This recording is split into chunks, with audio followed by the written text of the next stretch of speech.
one of the nice things about making pop-ups is that you don't need too many fancy resources. So as you can see, I'm going to use some coloured card, but you could use paper and colour it in afterwards.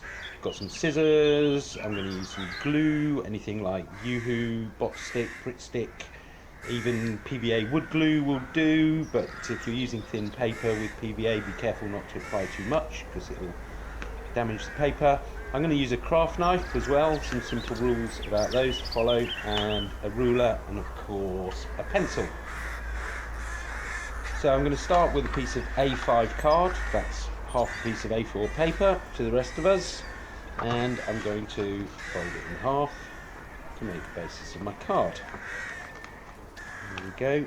Do be careful to have clean fingers because you don't want to smear grubbiness all up the edge of the card. There we go, that's the beginning. Now a little bit of marking out to do. I'm going to take a ruler and a pencil. I'm going to start about here on the page, I reckon. Make a little line. And then I'm just going to measure 2 centimetres either side of that. I'm going to draw a line along it. So I've got my 2 ends there and there. And then I'm going to take the ruler and then I'm going to mark 2 centimetres above and below a line as well, and then just make some very faint pencil lines along here with some construction lines for later.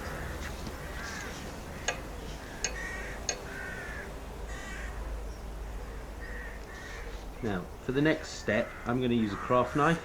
You could always use a pair of scissors.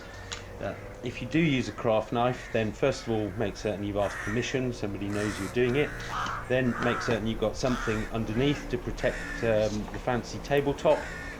And when you're using craft knife, ideally use a straight edge like a ruler to guide it, and always keep your hand behind the cutting edge. Otherwise you'll end up with one of these.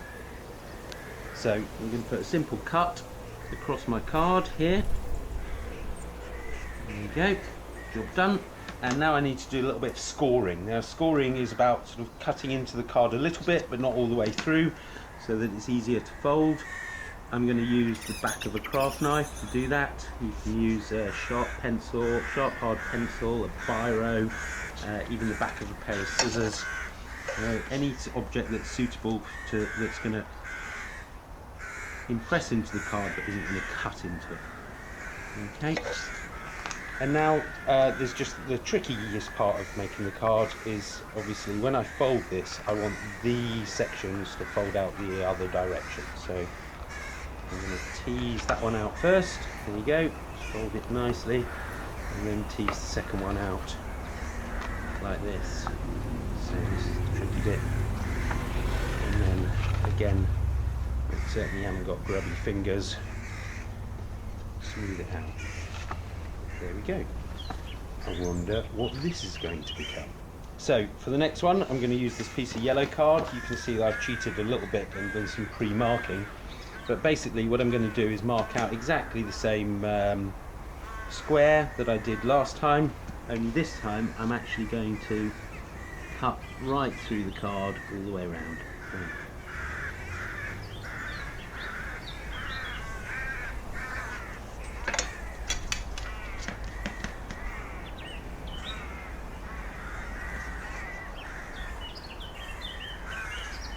There we go. And now I need to make a shape for my little boydie, and that I'm just going to draw it on one side of the card. Mine's going to be, this one's going to be a crazy little ball of fluff. There we go. For this I'm going to use a pair of scissors to cut it out.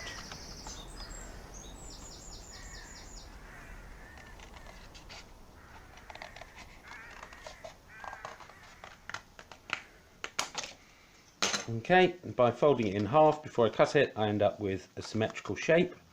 And then, of course, I'm just going to apply a bit of glue to that. Here we go, bit of glue.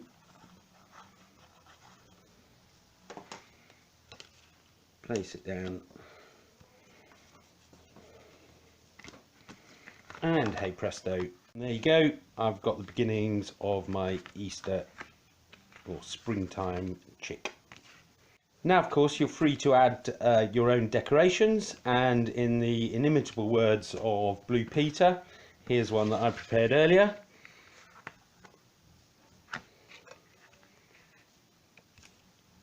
Perfect.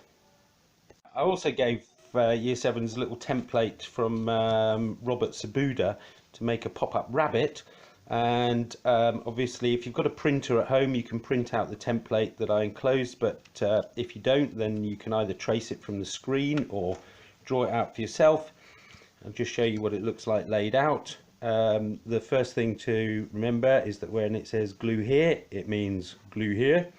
So I'm going to glue there and just fold that leg over like that.